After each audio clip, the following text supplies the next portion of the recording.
అసలు నేను ఈ రాష్ట్ర ప్రజలను కూడా ఒక్కసారి ఆలోచన చేయండి. వీళ్ళ పచ్చ మీడియా ఏ రకంగా జగన్మోహన్ రెడ్డి గారి మీద రోజు వార్తల్ని అంటే తప్పుడు వార్తల్ని ఏ రకంగా వండి వారుస్తున్నారు. మషాళాలు దట్టించి చంద్రబాబు ఇచ్చిన సమాచారానికి మషాళాలు దట్టించి ఏ రకంగా ప్రజల్లో జగన్మోహన్ రెడ్డి గారి పట్ల ఉన్న ప్రేమని ఎలా తగ్గించాలి, లేదా చంద్రబాబు నాయుడు గారికి కూటమి ప్రభుత్వం మీద ఉన్నటువంటి పెరుగుతున్నటువంటి ఏహ్యభావాన్ని లేదా కోపాన్ని దానికన్నా జగన్మోహన్ రెడ్డి గారి మీద ఈ ద్వేషాన్ని ఏ రకంగా మలచాలి, ఇటు నుంచి అటు మలచాలి, లేదా జగన్మోహన్ రెడ్డి గారి మీద నిందలు ఎలా వేసి వీళ్ళకు ఉన్నటువంటి ద్వేషాన్ని పక్కదారి పట్టించాలి అనేటువంటి ఎత్తుగడలు చూస్తే సిట్ అనేది అంటే ఎక్కడా తప్పు లేనటువంటి సిట్లో ఒక సిట్ని ఏర్పాటు చేసి ఆ సిట్టుని 1,00,000 కోట్ల అవినీతి జరిగిందని చెప్పని మొదలు పెడతారు. జగన్మోహన్ రెడ్డి గారి ప్రభుత్వంలో 2014 నుంచి 19 దాకా లిక్కర్ స్కామ్ అని, లిక్కర్ స్కామ్లో 1,00,000 కోట్ల అవినీతి జరిగిందని చెప్పని ఇష్టారాజ్యంగా మాట్లాడతారు.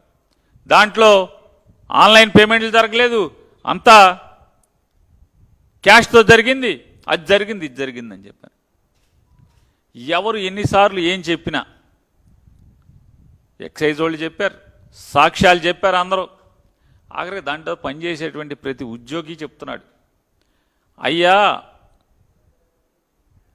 ప్రభుత్వ దుకాణాన్ని నుంచి అంటే ఆంధ్రప్రదేశ్ రాష్ట్ర బెవరేజెస్ కార్పొరేషన్కి వచ్చేటువంటి ప్రతి సీసా మీద క్యూఆర్ కోడ్ ఉంటుంది, తయారయ్యేప్పుడే ఒక క్యూఆర్ కోడ్ ఇస్తారు, ఆ క్యూఆర్ కోడ్ ప్రకారమే అది ఏపీబీఎస్ఎల్కి వస్తుంది, ఏపీబీఎస్ఎల్ నుంచి ప్రభుత్వ షాపులకు వస్తాయి, ప్రభుత్వ షాపుల నుంచి ప్రతి సీసా అమ్మేప్పుడు దాన్ని స్కాన్ చేసి అమ్మాలి, అది లెక్క అప్పచెప్పాలి, సాయంత్రానికి బ్యాంకులో జమ చేయాలి, జమ చేయకపోతే మర్నాడు ఎక్సైజ్ అధికారులని, సంబంధిత ఎక్సైజ్ అధికారులని, దాంట్లో పనిచేసే వాళ్ళని కూడా అందరినీ కూడా పోలీస్ స్టేషన్లో కేసు పెట్టి లోపలేయటం జరుగుతుంది. ఇట్లాంటి పలు సంఘటనలు జరిగి ఉన్నాయి.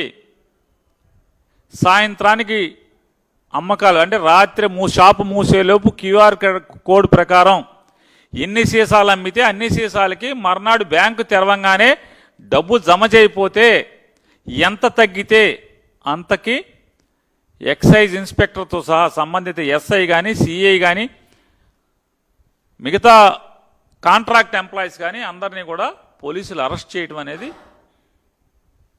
ఎన్నో కేసుల్లో జరిగింది, ప్రతినిత్యం జరుగుతుంది. ఎక్కడెక్కడ 19 నుంచి 24 దాకా జరిగింది.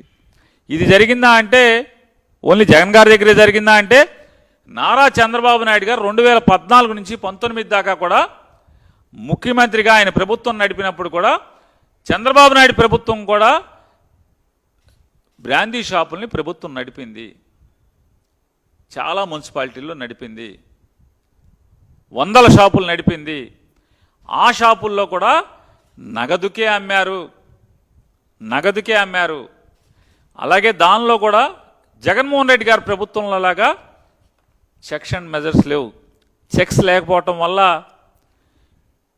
ఎప్పుడో 6 నెలలకో సంవత్సరానికో తెల్లారేక అప్పుడు వీళ్ళు నిద్రలేసి చూసుకుంటే 1,00,000 కోట్లు దోపిడీ జరిగితే వాటి మీద కేసులు కట్టి సస్పెండ్ చేసినటువంటి ఉద్యోగస్తులు ఎంతోమంది ఉన్నారు.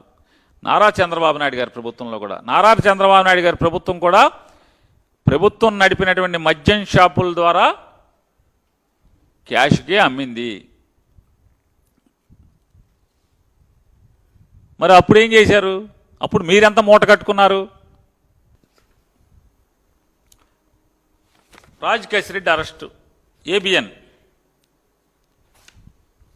కలుగు నుంచి బయటకు వచ్చిన లిక్కర్ డాన్, గోవా నుంచి విమానంలో హైదరాబాద్కు, అటు నుంచి చెన్నైకి వెళ్ళాలని పథకం, రాజ్ ఎత్తుకు సిట్టు చెక్కు, వైసీపీ వాళ్ళ మధ్య బేరాలేసి తప్పించుకుని తిరుగుతున్న ఆయన ఎత్తు చిత్తు చేశారంట పోలీసులు. దీంట్లో ఇతను రాస్తారేంటంటే అతను ఒక మేధావి, పెద్ద క్రిమినల్, సూత్రధారి, పాత్రధారి, అసలు అతను మేధస్సు అమోఘం, పెద్ద స్కామ్ చేశాడు, అది ఇదని చెప్పి అతన్ని, అంటే అతని బుర్ర చాలా క్రిమినల్ బుర్ర, ఎవరికి దొరకదు, అద్భుతమైన మేధావి, ఆహా ఓహో, ఇంత క్రిమినల్, ఇంత లిక్కర్ డాన్ మనకెక్కడ దొరకడు ప్రపంచంలో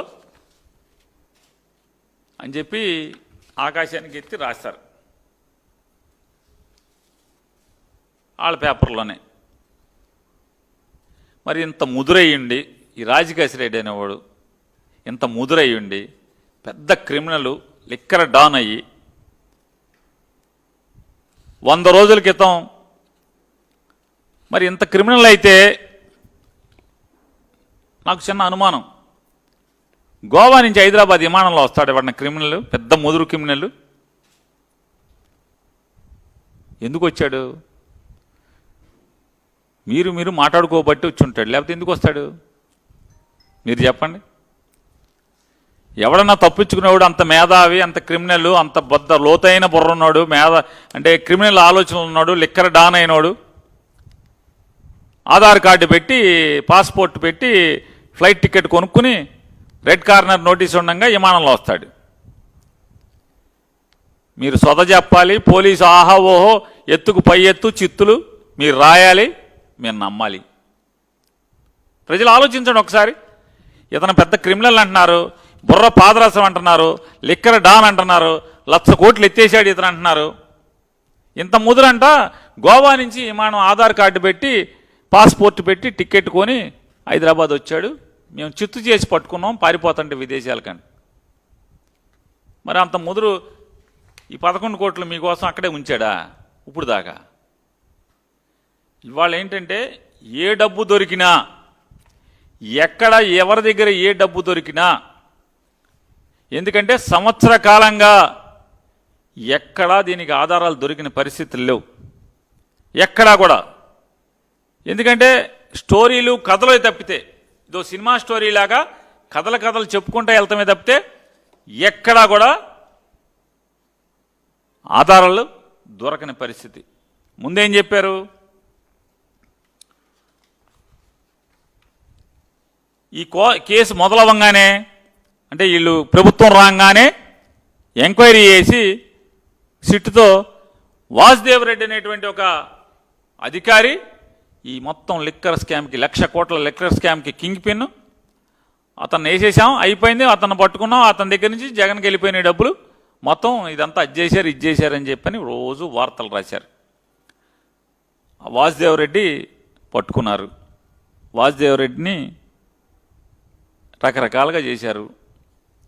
అతను నన్ను బెదిరిస్తున్నారు, కొడుతున్నారు, నా కుటుంబాన్ని హింసిస్తున్నారు, జగన్ గారి పేరు చెప్పండి, లేకపోతే మిగతా వాళ్ళ పేర్లు చెప్పండి, ఎవరో ఒకళ్ళ పేర్లు చెప్పమని చెప్పి నన్ను హింసిస్తున్నారని చెప్పని హైకోర్టులో వేసాడు అతను కేసులు.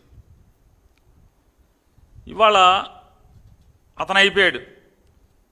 అతను అయిపోయిన తర్వాత విజయసాయిరెడ్డి పేరు చెప్పారు. అబ్బో అసలు ఆహా, మొత్తం దీనంతటికి వెనకాల విజయసాయిరెడ్డే కథ, కమామిషు, అది అన్నారు, ఇది అన్నారు, అయ్యి అన్నారు. వాసుదేవ్ రెడ్డి అయిపోయింది, బెయిల్ మీద వెళ్ళిపోయాడు, రిలీవ్ చేశారు డిపార్ట్మెంట్ ప్రభుత్వం నుంచి. మీరు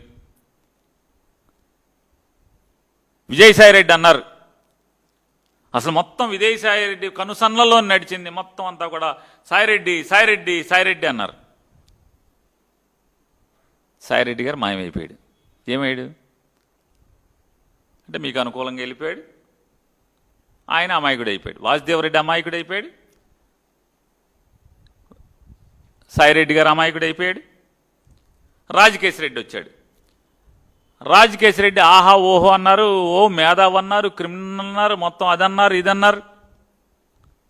ఇక ఎక్కడితో మొత్తం జగన్ వేసేయటమే లోపల. రాజకేశ్ రెడ్డి అయిపోయింది, రాజకేశ్ రెడ్డి మొత్తం డబ్బులన్నీ జగన్ దగ్గర ఉన్నాయి, వేసేయడం అన్నారు. ఇప్పుడు రాజకేశ్ రెడ్డి అమాయకుడు అయిపోయాడు. రాజకేశ్ రెడ్డి మేధావల్లా, లేకపోతే మాఫియా అల్లా, లిక్కర్ మాఫియా అల్లా, డాన్ అల్లా అమాయకుడు అయిపోయాడు.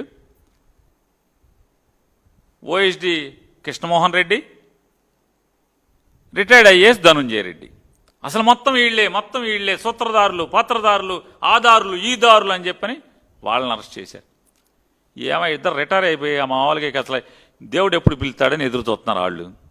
రిటైర్ అయిపోయారు కదా, అన్నీ ఉడికిపోయి రిటైర్ అయిపోయి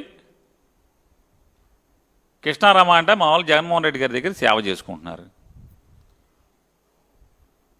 ఏంటి మీరు వాళ్ళని లోపలేసి ఏం చేశారు? లోపలేసి ఇప్పుడు వాళ్ళు అయిపోయింది, నెక్స్ట్ జగనే, నెక్స్ట్ జగనే, నెక్స్ట్ జగనే అన్నారు. అంటే ఎక్కడా ఆధారాలు లేకుండా నారా చంద్రబాబు నాయుడు గారు ఆయన నోటితో ఆయన చెప్పాడని ఆంధ్రజ్యోతి, ఈనాడు పేపర్ రాసిని.